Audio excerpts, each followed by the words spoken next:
Comprendre. Comment interpréter les Écritures?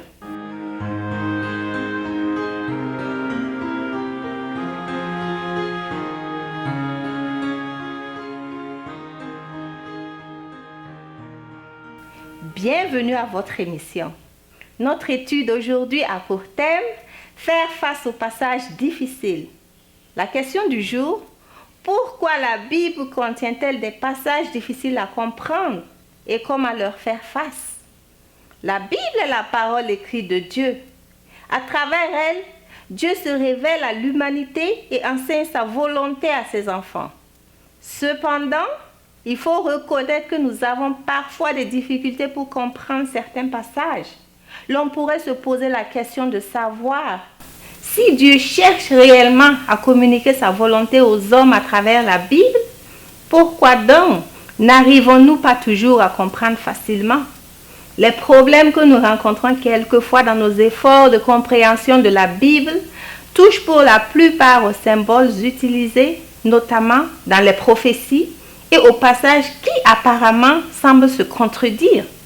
Chers amis, dans notre étude d'aujourd'hui, nous allons essayer d'identifier les raisons pour lesquelles certains passages nous sont difficiles à comprendre. Ensuite, nous verrons les solutions que la parole de Dieu elle-même nous propose pour surmonter ces difficultés. D'abord, parlons du pourquoi les passages difficiles.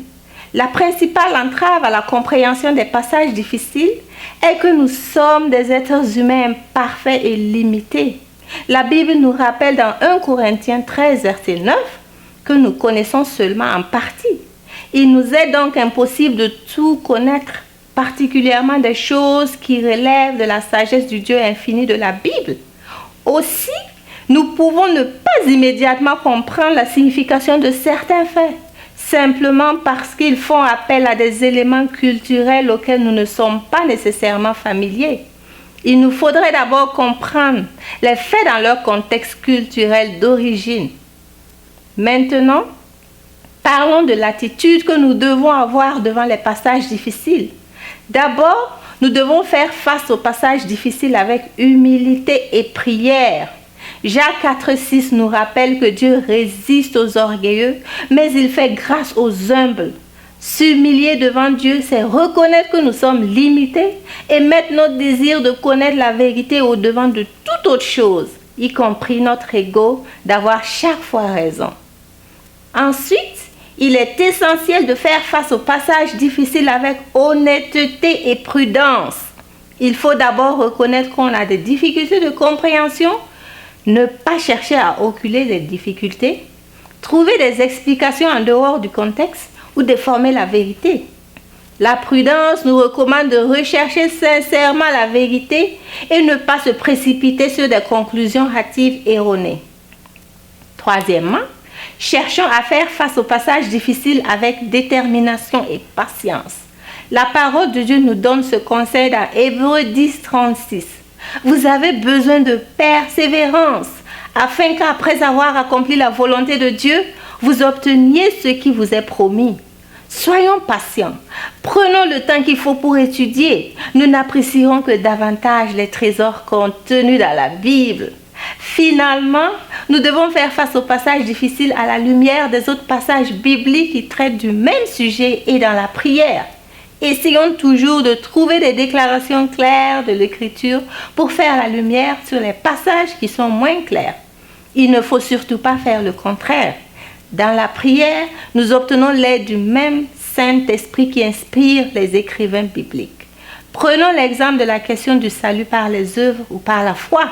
Dans l'épître de Paul aux Éphésiens 2, versets 8 à 9, nous lisons: « Car c'est par la grâce que vous êtes sauvés, par le moyen de la foi, et cela ne vient pas de vous, c'est le don de Dieu. Ce n'est point par les œuvres afin que personne ne se glorifie. » Par contre, dans le livre de Jacques 2, 24, nous lisons: « Vous voyez que l'homme est justifié par les œuvres et non par la foi seulement. » Une étude minutieuse des écrits des deux auteurs avec honnêteté montre que Paul et Jacques se complètent, car Jacques 2,17 précise que la foi qui sauve, c'est celle qui produit de bonnes œuvres, car la foi sans les œuvres est morte en elle-même. Chers amis, La grande majorité des textes de la Bible ne présentent aucune difficulté. Il ne faut donc pas laisser quelques passages difficiles affaiblir votre confiance en la fiabilité, en l'autorité de la Bible dans son ensemble.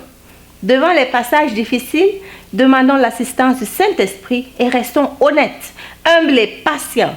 Gardons toutefois à l'esprit que même après tous ces efforts, certaines de ces difficultés pourraient ne jamais être résolues sur terre. En tout temps, appliquons-nous à mettre en pratique ce que Dieu nous a clairement montré. Nous en serons richement bénis. Prions. Père éternel, nous te rendons grâce et nous glorifions ton Saint-Nom. Et nous te remercions pour ces moments que tu nous donnes de passer ensemble à étudier ta parole. Que ton Saint-Esprit nous guide et guide tous ceux qui suivent dans ces moments au nom précieux de notre Seigneur et Sauveur Jésus-Christ. Amen.